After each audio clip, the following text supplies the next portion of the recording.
In every era, there have been those who devoted their lives to worship, men who prayed night and day, seeking closeness to Allah. But even the most righteous can fall when they forget how powerful the whispers of Shaytan can be.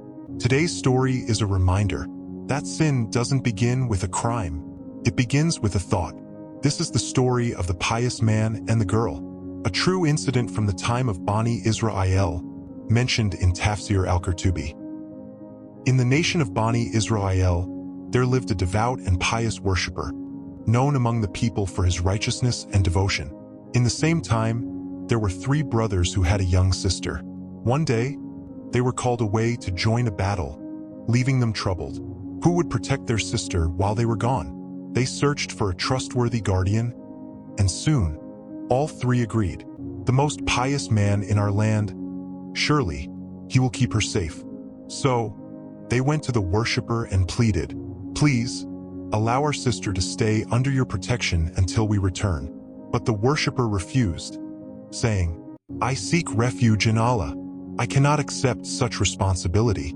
Still, the brothers insisted, until at last, the worshipper agreed, saying, "Let her stay in a small house across from my monastery. She must not enter my place of worship." They agreed and settled their sister in a house opposite his monastery, then departed for war. Time passed. Each day, the worshipper would bring her food, place it at his doorstep, and call out to her. She would come, collect the food, and return quietly to her home. Days turned into weeks, and Shaytan came whispering into the heart of the worshipper. "She walks alone every day. What if someone harms her? Wouldn't it be better and more rewarding if you took the food closer to her door?" The worshipper agreed. From then on, he began taking her meals directly to her doorstep. But Shaytan was not done. He whispered again, "If you speak kindly to her, she won't feel lonely. You'll earn reward for comforting her." And so, the worshipper began to speak with her, and soon, he would sit and spend his days in conversation. Then, temptation entered his heart. One day, deceived by desire, he reached out.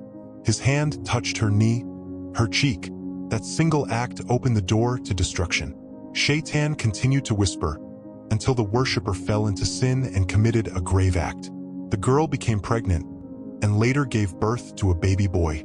Now Shaytan returned again. What will you do when her brothers return? They will know everything. You will be disgraced. There is only one way: kill the girl and the child, and bury them. No one will ever know. The worshipper's heart trembled, but he obeyed. He killed the innocent woman and her child, and buried them inside her house. Then, he returned to his monastery, pretending nothing had happened. Months later, the brothers returned from battle. They went to the worshipper and asked, "Where is our sister?" The worshipper said, "She has passed away. I buried her myself." He took them to a nearby grave and said, "Here lies your sister. Pray for her."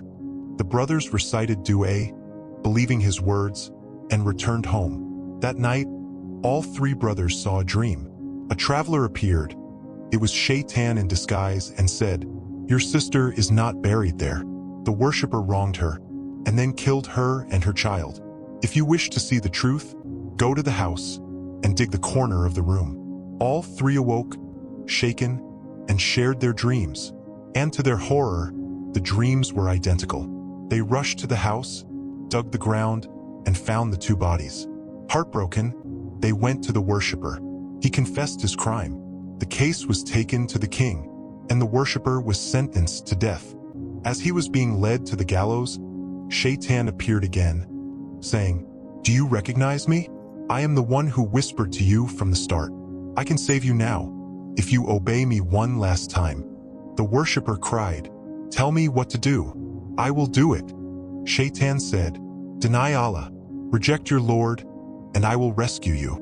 And in his desperation, the worshipper uttered words of disbelief. He denied Allah. Shaytan laughed, vanished, and left him. The soldiers proceeded, and the man who once devoted his life to worship was hanged, faithless, hopeless, and alone. This story is a powerful reminder. Shaytan never asks for a sin directly. He begins with small whispers, A glance, a word, a thought, until the servant of Allah is trapped in a web he cannot escape. No one falls overnight. It is the small steps away from obedience that lead to destruction. So guard your heart, guard your eyes, guard your soul. For every whisper ignored is a victory, and every temptation resisted brings you closer to Allah's mercy. If this story touched your heart, remember, every moment of weakness can be turned into repentance. Never trust your nafs. Never take a small sin lightly. And never forget, Shaytan's greatest success is not making you sin. It's making you lose hope after you do. May Allah protect us from the devil and his deceptions and illusions. Ameen.